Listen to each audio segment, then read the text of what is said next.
Hello बच्चों, कैसे हैं आप? आई होप सो सब ठीक ठाक होगा। चलिए, सो बच्चे आज है I think 7 July.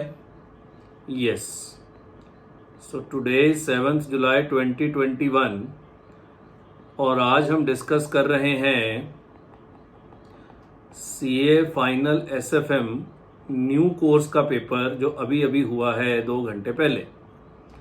CA final SFM new course का ये पेपर है।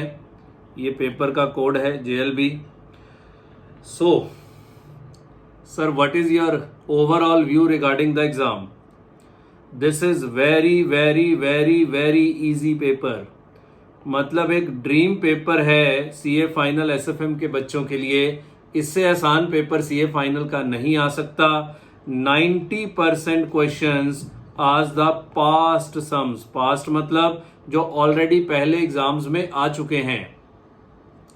सो ये यहाँ तो आपको स्टडी मटेरियल में मिल जाएंगे, रादर आप या पास्ट क्वेश्चंस पेपर में मिल जाएंगे, और जो बुक हमने आपको दी है या किसी भी टीचर ने दी होगी उन सब की बुक में आपको ये क्वेश्चंस मिल जाएंगे।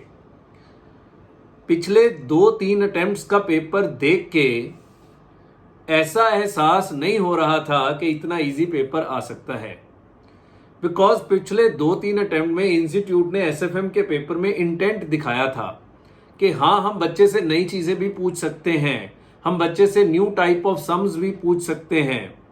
बट इस पेपर में सब ठुस हो गया और बिल्कुल और स्ट्रेट फॉरवर्ड क्वेश्चंस पेपर के अंदर पूछे गए।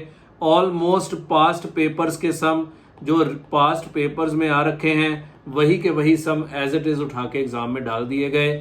एक क्वेश्चन नया था बस फॉरेन एक्सचेंज का इनवॉइसिंग के ऊपर, वो भी अगर आप ध्यान से पढ़ें तो बड़ा इजी क्वेश्चन था। अगर आपको इनवॉइसिंग समझ में आता है, जो आपका फॉरेन एक्सचेंज रिस्क मैनेजमेंट का एक हेजिंग टूल हमने क्लास में किया हुआ है, उस पे एक छोटा सा क्वेश्चन नया आया है। प्लस थ्योरी क्वेश्चंस अच्छे हैं। अगर इस पेपर में कुछ अच्छा है तो वो थ्योरी क्वेश्चंस थे। प्रैक्टिकल क्वेश्चंस बिल्कुल भी मुश्किल नहीं थे, बहुत स्ट्रेट फॉरवर्ड इजी क्वेश्चंस आपके पेपर में पूछे गए हैं। सो जस्ट आपका हौसला बढ़ाने के लिए मैं बुक से मार्क करवा दूंगा आपको कि जो हमने क्लास के लिए बुक दी हुई है वहां से मार्क करा दूंगा कि कौन कौन से क्वेश्चंस जुलाई 21 के पेपर में आए हैं।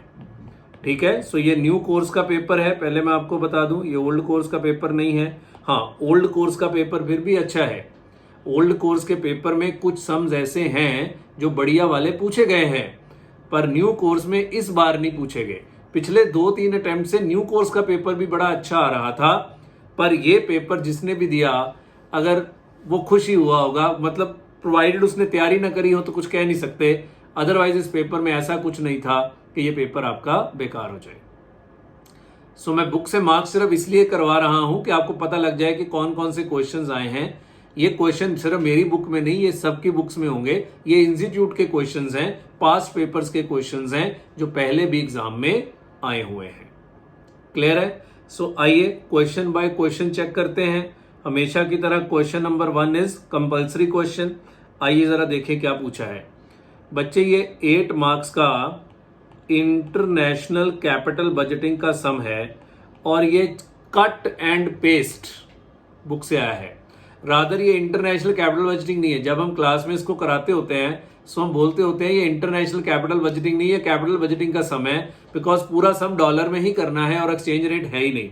ये वाला सम है, वेरिएबल ऑपरेटिंग कॉस्ट गिवन है। सो मैं आपको अपनी बुक पे लेके चलता हूं, जो आपका इंटरनेशनल फाइनेंशियल मैनेजमेंट का टॉपिक है, उसमें हम लोग इंटरनेशनल कैपिटल बजटिंग पढ़ते हैं। ये देखो आगे आपके सामने इंटरनेशनल कैपिटल बजटिंग, उसमें से ये वाला क्वेश्चन आया जो ऑलरेडी देखो रिसेंटली मई 19 में भी, नवंबर 19 में भी ये क्वेश्चन पूछा है और वही क्वेश्चन दोबारा आ गया, ये वाला एडिशनल वेरिएबल। ये देखो वेरिएबल कॉस्ट $20 और इस पेपर में $30 है।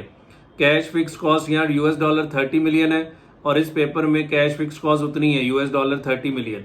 ये वाला question as it is exam के अंदर पूछा गया है, तो आप इसको लिख सकते हो जुलाई 21।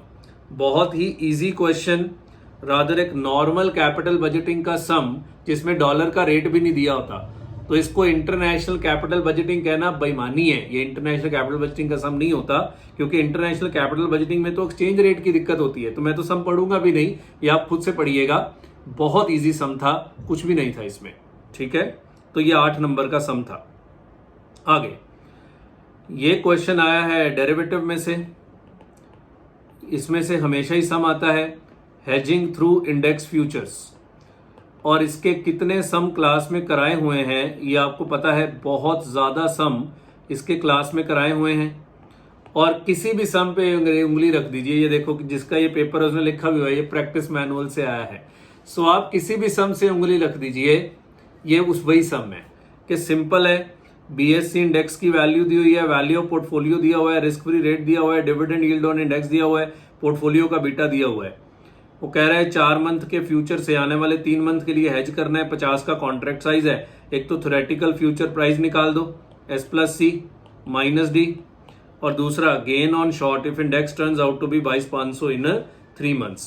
सो गेन निकालना है on short future position if index turns out to be by, अरे ये तो वो भी नहीं है, ये तो उससे भी इजी है, इसमें तो हेजिंग का कुछ है ही नहीं, लिखा हुआ है कि हेज किया है उसने, हाँ लिखा हुआ है कि हेज किया है, सॉरी किया है, hedging is used to hedge the value of portfolio. So बिल्कुल सेम सम कितने सारे क्लास में कराए हुए हैं, जहां थ्योरेटिकल फ्यूचर प्राइस निकालते हैं, और मैंने आपको बताया था बाद में इसको एक्चुअल फ्यूचर प्राइस ही मान के हम लोग सवाल कर देते हैं, क्योंकि एक्चुअल फ्यूचर प्राइस आज की डेट में दिया नहीं होता सवाल में, ये एस दिया हुआ है, स्पॉट का वैल्यू दिया हुआ है। सो मैं आंसर डिस्कस नहीं करूंगा, क्योंकि आप कोई भी सम हेजिंग थ्रू इंडेक्स फ्यूचर का उठा लीजिए, वो यही सम है कि जहां पहले थ्रेड, और हमने तो इसके 4 पार्ट्स कराए हुए हैं एक सम के, ये तो बड़ा छोटा सा 8 नंबर का 2 पार्ट्स में ये सम पूछा गया है। क्लियर है? सो कुछ भी नहीं था, ये डेरिवेटिव का वेरी वेरी इजी सम, जिसने भी ये हेजिंग थ्रू इंडेक्स फ्यूचर्स का टॉपिक किया हुआ है वो ये सम आराम से कर सकता है। ओके है जी, तो मैं बुक से नहीं दिखाऊंगा, क्या फायदा, क्योंकि सारे सम ऐसे हैं, ठीक है। फिर 4 नंबर का थ्योरी क्वेश्चन है, state the strategy at different hierarchy level. So ये आपके फर्स्ट चैप्टर से आया है, जो हम आपको कहते होते हैं कि थ्योरी चैप्टर है, इसको रीड जरूर करके जाइएगा। सो एक 4 नंबर का क्वेश्चन हर बार उसमें से आता है। सो इस पे तो थ्योरी क्वेश्चन है, इस पे तो क्या चर्चा, स्ट्रेट फॉरवर्ड क्वेश्चन है, कुछ खास नहीं है। So this is your compulsory question, किसी को एग्जाम में दिक्कत नहीं आई होगी अगर कोई ढंग से मतलब जिसने सिलेबस भी पूरा किया है वो भी ये पेपर को आराम से कर लेगा। मैं कहता हूं जिसको कोई टेक्निकलिटीज नहीं आते, हम डेरिवेटिव कितना पढ़ाते हैं क्लास में, प्रैक्टिकल सिखाते हैं, कुछ नहीं आता, मान लो कोई सिर्फ सभी करके गया है, वो भी ये पेपर कर लेगा। पर माफ करना, हर बार ऐसा पेपर नहीं आता। पिछले 2-3 अटेम्प्ट के पेपर उठा के देख लीजिए, आपको पता लग जाएगा कि ये पेपर बहुत ही हल्के स्तर का पेपर है उसके सामने। ठीक है, कभी कभार आते हैं, उसमें क्या दिक्कत है। आइए जी, question number 2, again same topic, hedging through index futures, और ये क्वेश्चन 3 बार पहले भी आ चुका है पेपर में, ये मैं जरूर बुक से मार्क कराऊंगा। ये देखो कि मिस्टर एक्स के पास पोर्टफोलियो है 170 का, करंट प्राइस इतना, कैश इतना, बीटा इतना है, 3 महीने बाद शेयर का भाव गिर गया, करंट पोर्टफोलियो बीटा बता दो, पोर्टफोलियो बीटा आफ्टर 3 मंथ्स बता दो। ये देखो डेरिवेटिव में से ये क्वेश्चन आया है पेपर में। सो आइए मैं आपको दिखाता हूं कि डेरिवेटिव में से कौन सा सम ये दोनों ने पूछा है। सो सारे question straight forward past papers के क्वेश्चंस आए हैं, कोई ऐसा सच दिक्कत वाली बात नहीं थी। ये सारे हेजिंग थ्रू इंडेक्स फ्यूचर के ही सम है, इन्हीं में से 1-2 सम आ गए एक ही टॉपिक से। देखो कहाँ गया, यहां पे होना चाहिए ये जो सम अभी हमने देखा है, जस्ट चेक कराने के लिए बता रहा हूं कि देखो सेम क्वेश्चन क्वेश्चन इन्होंने पेपर में डाले हैं। ये रहा जी क्वेश्चन नंबर 95, ऑलरेडी नवंबर 13 के पेपर में पूछा गया है। सो जुलाई 21 के एग्जाम में ये देखो करंट पोर्टफोलियो बीटा बताना है, पोर्टफोलियो बीटा आफ्टर 3 मंथ्स बताना है। सो ऑलरेडी एग्जाम में आ चुका है, दोबारा से पूछा गया क्वेश्चन नंबर 95। क्लियर है? सो इससे आसान और क्या हो सकता है बताओ, करे हुए सम अगर पेपर में आ जाएं सो उससे आसान कुछ नहीं हो सकता। सो ये भी क्वेश्चन इजी था, 8 मार्क्स का सम था, बहुत इजी था। 2A 2B interest rate risk management का सबसे आसान क्वेश्चन जो 2-3 बार पहले भी आ चुका है वो डाला है।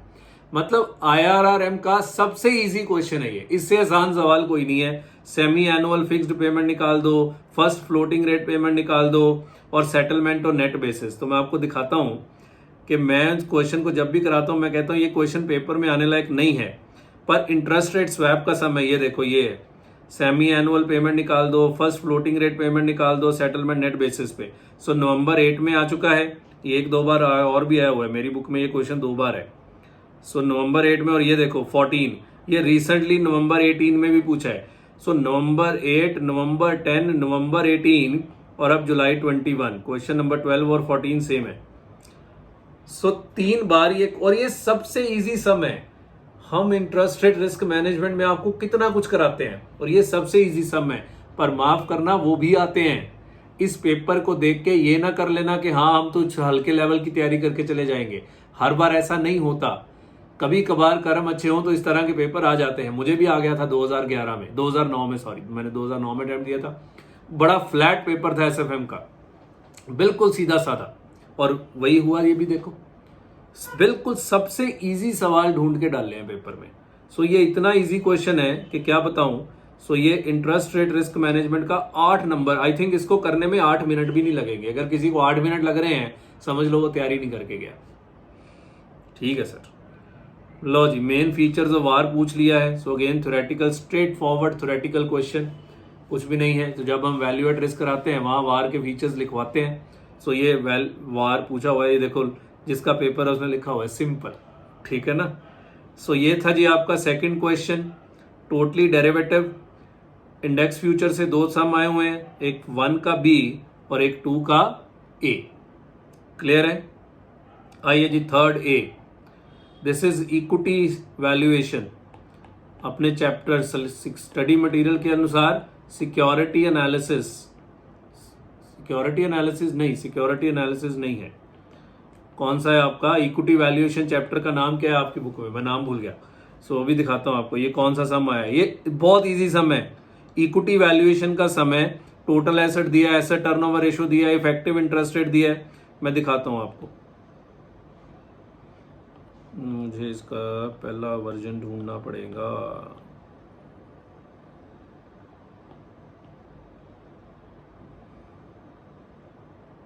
एक मिनट जी, ये रहा। सो इसमें आपको मिल जाएगा, मैं चैप्टर का नाम, हाँ सिक्योरिटी वैल्यूएशन, ये रहा ना सिक्योरिटी वैल्यूएशन। तो सिक्योरिटी वैल्यूएशन हम 2 पार्ट में पढ़ाते हैं, बॉन्ड वैल्यूएशन, शेयर वैल्यूएशन। सो शेयर वैल्यूएशन से ये क्वेश्चन पूछा गया है और आई थिंक 3-4 बार ये क्वेश्चन पहले भी आ चुका है पेपर में। ये वो सम है, एज इट इज बच्चे पूछे गए हैं क्वेश्चन पेपर में, बिल्कुल तंग नहीं किया गया इस बार। आगे करेंगे, वो पीछे भी करते रहे हैं, पर इस बार तो उन्होंने गिफ्ट दे दिया बच्चों को। ये वाला क्वेश्चन आया जी 47, ये देखो, ये मई 19 में, अभी 2 अटेम्प्ट पहले आया है मई 19 में ये question. Total asset, asset turnover, effective tax, operating margin, ये वाला क्वेश्चन आया जी जुलाई 21 में। सो छपे हुए सवाल आ रहे हैं, 8% डिबेंचर, 10% बॉन्ड, ये देखो सारा वही 8% डिबेंचर, 10% बॉन्ड। और अभी रिसेंटली मई 19 में पूछा और फिर पूछ लिया। सो 3A सिक्योरिटी वैल्यूएशन का पार्ट 2 इक्विटी वैल्यूएशन का सम है। ठीक है, कोई मुश्किल वाली बात नहीं। वही 4 चीजें यहां भी पूछी हैं, वहां भी 4 चीजें पूछी थी। ये B/ROE, ये तो बच्चे IPCC CA इंटर का बच्चा भी कर लेगा, इस तरह का सम है ये। चलो क्या कर सकते हैं। हाँ, ये एक न्यू सम आया है फॉरेन एक्सचेंज रिस्क मैनेजमेंट के ऊपर। फॉरेन एक्सचेंज रिस्क मैनेजमेंट के ऊपर ये एक नया सम है, बट मैं इसको भी इजी सम ही बोलूंगा। ये भी कोई मुश्किल सम नहीं था, ये आप एक बार पढ़ लीजिएगा, मैं क्योंकि सोल्यूशन नहीं कराना। ये इनवॉइसिंग के ऊपर सम है कि आप बताइए कि किस करेंसी में उसको इनवॉइस करना चाहिए। बच्चे, जिस करेंसी में उसको ज्यादा पैसे मिलने की संभावना है वो उसी में ही क्या करेगा, जिस करेंसी में उसको ज्यादा पैसे मिलने की संभावना है वो उसी करेंसी में इनवॉइसिंग करेगा। और स्पॉट रेट दिए हैं और एनुअलाइज्ड प्रीमियम और डिस्काउंट दिया है डॉलर का, यूरो का और पाउंड का। सो आपको चेक करना है कि उसको कौन सी करेंसी में ज्यादा पैसे मिल रहे हैं।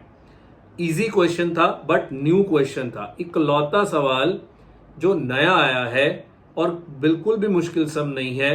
क्वेश्चन कह रहा है मुझे किस करेंसी में बिल काटना है, तो जिस करेंसी में आपको ज्यादा पैसे आने की संभावना है उसके अंदर ही आप बिल काटिए। मैंने सवाल पूरा नहीं पढ़ा, पर देखने में ऐसा ही लग रहा है किसी तरह का सम होना चाहिए। ठीक है जी। सो ये एक न्यू सम था, बट इजी सम था। आराम से हो सकता था, एज सच कोई मुश्किल नहीं था कि हाँ इसको करने में दिक्कत आए। अगेन 8 मार्क्स का ये सम था। सो 3A very easy equity valuation, और 3B foreign exchange risk management में इनवॉइसिंग के टॉपिक के ऊपर ये सम आया है। फिर 4 नंबर की theory, indicative risk metric of each stages of funding for venture capital financing. So venture capital के ऊपर थ्योरी क्वेश्चन है, इसके ऊपर तो क्या चर्चा करेंगे, ठीक है ना। सो हर एक के साथ 4-4 नंबर का थ्योरी क्वेश्चन दिया हुआ है। आइए जी 4A म्यूचुअल फंड, और देखो बच्चे ने लिखा हुआ है प्रैक्टिस मैनुअल का समय। ये क्वेश्चन FR के पेपर में भी ओल्ड कोर्स में आया हुआ है। बहुत इजी सम है, आपको इफेक्टिव यील्ड निकालना है पर एनम बेसिस पे हर एक स्कीम का। मैं दिखा दूं आपको कौन सा सम आया है। ये सम रिसेंटली 2 अटेम्प्ट पहले आया था और बड़ा अच्छे तरीके से बना के पूछा गया था इस सम को, पर इस बार सीधा ही पूछ लिया इन्होंने, कोई पंगे वाला काम नहीं किया इसमें इन्होंने। सो मैं दिखा दूं आपको कौन सा सम आया है। ये वाला आया बच्चे, क्वेश्चन नंबर 19। ये देखो 2 बार पहले भी पूछा हुआ है, मेरे पेपर में भी यही आया था। ये देखो नवंबर 9 लिखा है। सो यही आया जी जुलाई 21 में ये वाला क्वेश्चन आया है। इफेक्टिव यील्ड निकालना है पर एनम बेसिस पे 3 म्यूचुअल फंड है। सो कंपैरिजन कर लें एक बार, कंफर्म हो जाए। बिल्कुल वही है जी, scheme A scheme B, date of investment, amount of investment, NAV दिया हुआ है, डिविडेंड रिसीव्ड दिया हुआ है, वही क्वेश्चन है जी, बिल्कुल वही क्वेश्चन है। अगला भी वही है, क्वेश्चन नंबर 20 भी वही है। सो आप कह दीजिए 20 आया है, ये भी जुलाई 21, क्योंकि ये सेम ही क्वेश्चन है। क्लियर है। सो आई थिंक म्यूचुअल फंड का सबसे इजी क्वेश्चन उठा के पूछा गया, और पहले भी 2-3 बार आ चुका है पेपर में। सो ऐसा कोई मुश्किल बात नहीं है।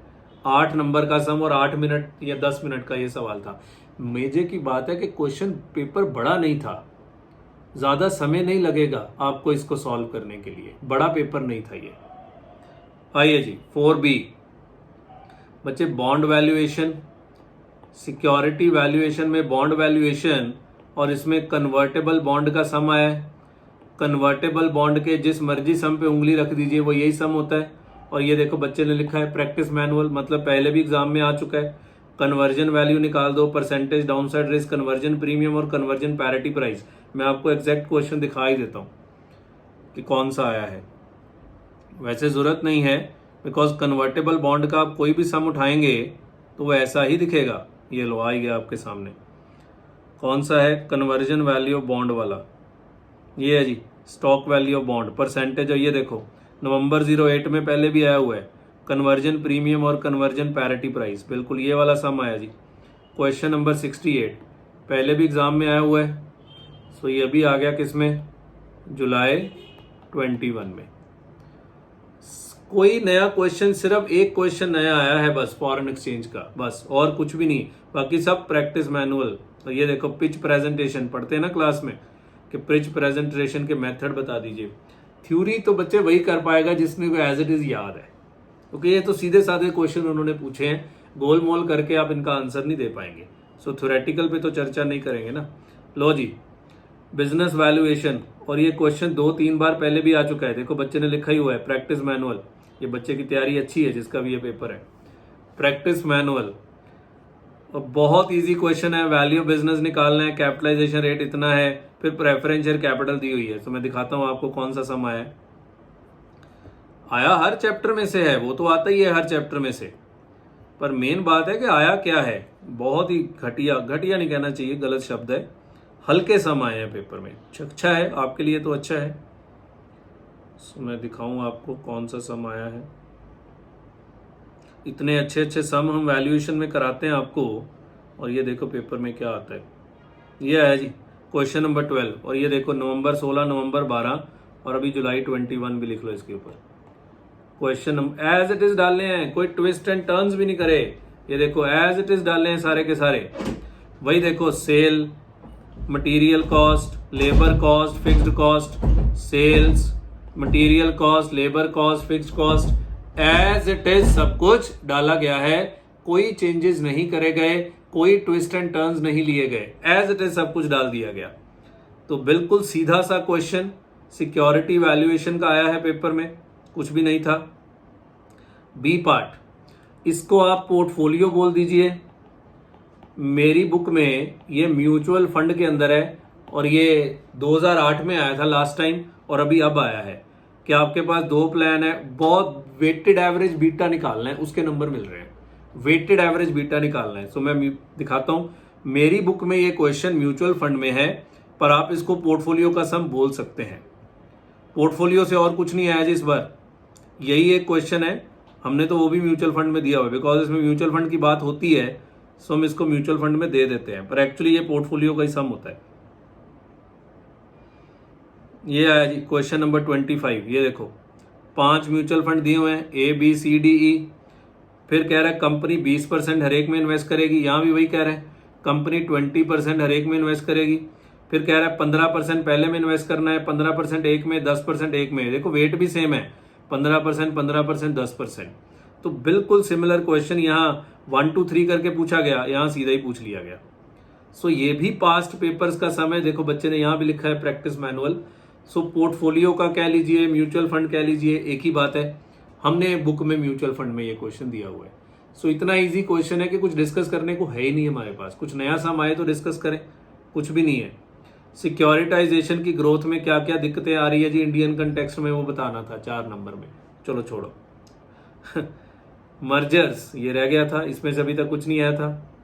और मर्जर के जिस मर्जी क्वेश्चन को पकड़ लो वो यही सवाल होता है कि नेट नहीं, ये अलग तरह का नेट कॉस्ट ऑफ एक्विजिशन बतानी है। मैं बताता हूँ आपको मर्जर का कौन सा सम आया है पेपर में। हमने एक क्वेश्चन पढ़े हुए ना ट्रू कॉस्ट ऑफ एक्विजिशन वाले, वो आया है मर्जर का, और मैं दिखाता हूँ आपको। So true cost of acquisition वाला सम आया है, पहले भी आ चुका है पेपर में, पुराना ही क्वेश्चन था, नया सम नहीं था। ये ढूंढना पड़ेगा क्योंकि मर्जर में सम बहुत ज्यादा होते हैं।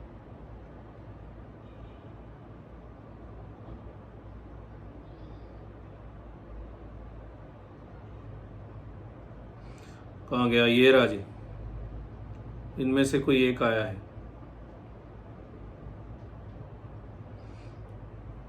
ये है नहीं, अब ध्यान नहीं है कहाँ गया ये question. Net cost of acquisition बताइए, 60 पेड इन कैश। सो हमने इस तरह के क्वेश्चंस बहुत सारे कराए हुए हैं, अब वो एग्जैक्ट मुझे मिल नहीं रहा, पर ये क्वेश्चन कराया हुआ है क्लास में, मुझे इतना पता है। अब एग्जैक्ट बच्चे मिल नहीं रहा, वो मिल नहीं रहा, पर ये क्वेश्चन किया हुआ है क्लास में, ये न्यू क्वेश्चन नहीं है। अब मिल नहीं रहा कौन सा है बुक में कि ट्रू कॉस्ट ऑफ एक्विजिशन बतानी है, फिर एक्सचेंज रेशो इतनी है, तो फिर बताइए कॉस्ट ऑफ एक्विजिशन कितना, और गेन फ्रॉम एक्विजिशन NPV बताना होता है। सो बहुत very very easy question. Merger में तो वैसे भी कुछ मुश्किल नहीं है, और ये सबसे इजी सम उठा के डाला है, मुझे मिल नहीं रहा बुक में कौन सा है। नेक्स्ट, ये बाय बैक के ऊपर सम आया है, रिसेंटली 2 अटेम्प्ट पहले भी आया था, हम स्पेशली इसको क्लास में कराना शुरू कर दिए थे। इंस्टीट्यूट को पता नहीं क्या हो गया है, अभी 2 अटेम्प्ट पहले बाय बैक वाला सम पूछा है, ना ये सिलेबस का पार्ट है ना कुछ, फिर भी आई जा रहे हैं पेपर में। सो अभी 2 अटेम्प्ट पहले ये बाय बैक का सिमिलर क्वेश्चन आया था, हमने स्पेशली क्लास में कराया था। ये देखो बच्चे ने लिखा भी हुआ है प्रैक्टिस मैनुअल। तो इसको आप किस चैप्टर में डालना चाहोगे, सिक्योरिटी वैल्यूएशन में डालोगे और बाय बैक को मिसलेनियस में डाल दोगे। तो ये रिसेंट 2 अटेम्प्ट पहले भी आया था, हम स्पेशल रोक के सिक्योरिटी वैल्यूएशन के लास्ट में ये सम कराते हैं। अभी मैं शायद न्यू बैच में अलग से क्लास डालूंगा, आपके लिए भी डालूंगा एक्स्ट्रा टाइप्स ऑफ सम्स, तो उसके अंदर फिर से कराऊंगा इसको। पर ये अभी रिसेंटली 2 अटेम्प्ट पहले भी आया, हमने स्पेशली क्लास में इसको क्रिटिसाइज भी किया था। ये ओल्ड कोर्स में आते हैं सम इस तरह के, सो न्यू कोर्स में भी डाली जा रहे हैं, हर पेपर में एक आधा डाल देते हैं, तो इस बार भी डाला हुआ है, बहुत ईजी क्वेश्चन। फिर स्वैप्शन हमने लिखवाया था आपको, इंटरेस्ट रेट के स्वैप्शंस और उसके प्रिंसिपल फीचर्स मांगे हैं। ट्रैकिंग एरर मांगा है, ट्रैकिंग एरर हम म्यूचुअल फंड के अंदर आपको लिखवाते हैं कि ट्रैकिंग एरर क्या होता है। सो बच्चे ऐसा पेपर है कि जो कि 20 मिनट में पूरा डिस्कस भी हो गया और कुछ भी नहीं था पूरे पेपर में, सिर्फ और सिर्फ फॉरेन एक्सचेंज का एक क्वेश्चन। नाउ व्हाट नेक्स्ट, क्या इसी तरह का पेपर अगली बार आएगा? हो भी सकता है, नहीं भी हो सकता है। सो ये पेपर आपकी तैयारी का बेस नहीं होना चाहिए। Your preparation should be as per the syllabus. जो जो चीजें हमने क्लास में डिस्कस करी हैं आप सब कुछ पढ़ के जाएंगे। ऐसा आना होगा तो हम कर देंगे, मुश्किल आना होगा हम वो भी कर देंगे। समझ आ गई बात? तो इस पेपर को देख के ये ना लगना कि हम सिर्फ पास्ट पेपर्स के क्वेश्चन कर लें तो हम पास हो जाएंगे। बच्चे पिछले 2-3 अटेम्प्ट से जो पेपर आ रहा था उसमें न्यू क्वेश्चंस आए हैं, और एक पेपर में तो हर एक क्वेश्चन में कुछ ना कुछ बदलाव किया था उन्होंने, अब इसमें नहीं किया। सो ये कोई बेंचमार्क तो है नहीं कि किस तरह का पेपर आएगा या किस लेवल का पेपर आएगा। इस पेपर में सारे करे हुए क्वेश्चंस आ गए, किसी में सारे नए क्वेश्चंस आ गए। सो ये बेंचमार्क नहीं होना चाहिए आपकी तैयारी का। आपको तैयारी करनी है as per your syllabus only. ठीक है, so that's it for today. So this is CA final SFM new course paper, very easy paper. चलिए आज की बात ये खत्म करते हैं। बहुत बहुत धन्यवाद। अब मैं जीएफआरएस के पेपर के साथ मिलूंगा आपको। Till then bye.